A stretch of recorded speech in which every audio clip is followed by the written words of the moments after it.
আসসালামু আলাইকুম আমার প্রিয় বন্ধুরা সবাই কেমন আছেন আশা করি যে যেখান থেকে দেখতেছেন আল্লাহর রহমতে সবাই সুস্থ আছেন ভালো আছেন।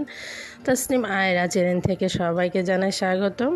তো এখানে হচ্ছে মেয়েকে স্কুলে দিয়ে এখানে একটা শপ আছে, তো ডেলি শপ, ওখান থেকে কিছুটা কেনাকাটা করলাম। আর এখানে হচ্ছে কিছুটা মেয়েকে একটা ডিম সিদ্ধ করিয়ে তারপরে স্কুলে পাঠালাম। আর এখানে হচ্ছে রুটি বানাচ্ছি ওদের জন্য আর আয়রার জন্য একটু আলু ভাজি, তাই আর কি। আর দুপুরে কিছু রান্নার আয়োজন, মাংস, মাছ আমাদের জন্য, সরপুঁটি মাছ। আর হচ্ছে এখানে সরপুঁটি মাছটা ভিজিয়ে রেখেছি। আর এখানে উস্তাবাজি, পেঁপে আর একটু আলু দিব মেয়েদের জন্য, মাংসটা রান্না করা হবে। আর এই যে বুকের মাংসটা ছিল এটা দিয়ে হচ্ছে সমুচা বানানো হবে।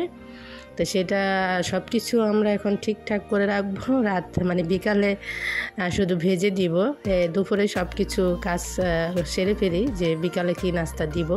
তো এখানে হচ্ছে কচু সিদ্ধ, যে মুখটা ছিল কচু, সেটা বেটে সিদ্ধ করে বেটে এটা বাগার দিব। এটা খেতে কিন্তু খুব মজা। সেদিনকে দেখলাম আকলিমা আপু, গ্রিন আপু যে চ্যানেল থেকে আকলিমা আপুকে দেখেছিলাম। আর আমি তো দুষ্টামি করে তাকে ভাবিজান বলি, কেননা সে আমাদের মুন্সিগঞ্জের বউ। যাই হোক, ভাবিজান দেখলে অবশ্যই কমেন্ট করে যাবে।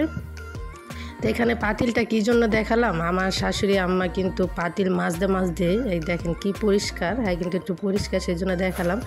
এটা কিন্তু আপনার 4-5 বছরের পাতিল। আর এটার মধ্যে কী বানালে আপনি বুঝবেন। এটার মধ্যে হচ্ছে চা বানায়। চায়ের পাতিল কি কারো এরকম থাকে? থাকার তো কথা না, আমি যতদূর জানি। সে তার কাঁটাটা ঘষে যতক্ষণ ওরকম পরিষ্কার না হয়। ভাতের পাতিলটা দেখতেছেন সেম, সবাই মনে করবো যে নতুন।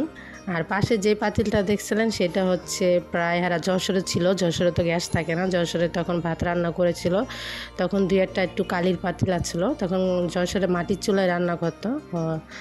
যশোরে ছিলাম, অনেকে বলতে পারতেন না, যশোরে ছিলাম মানে আমার শাশুড়ি আম্মা যখন বিডিআরে চাকরি করে তখন তো সে পোস্টিং হয়েছিল যশোরের থেকে তারপরে ঢাকা এসেছে। তো এখানে যে কচুগুলো সিদ্ধ হয়ে গেছে, আমি পাটায় ফিশে এখন এই যে নতুন একটু হচ্ছে সামান্য আবার দিয়েছি, ওই যে সরিষা দিয়ে এখন বাগার দিচ্ছি। আর হচ্ছে কাঁচি হলুদ অনেক দিন ছিল, এই বিয়ের সময় আনা হয়েছিল প্রায় ডিসেম্বরের কথা, সেগুলো রয়েছে। তো সেগুলো আমি একটু নষ্ট হয়ে যাচ্ছে, নষ্ট হয় না আজকের কথা, তারপরে ভালো রয়েছে। দেখলেন কিছুটা আমার বড় মেয়ে নিম পাতা দিয়ে পায়ে, যে বড় মেয়ে কী হয়েছে মানে একটু চামড়া ওকে দিলাম। আর কিছুটা আমি রাখলাম হাত পা বা মুখে একটু দিব, তাই আর নেই শেষ। তো আজকের ভিডিওটা আপনাদের কেমন লাগলো মাছ রান্না। আল্লাহ হাফেজ।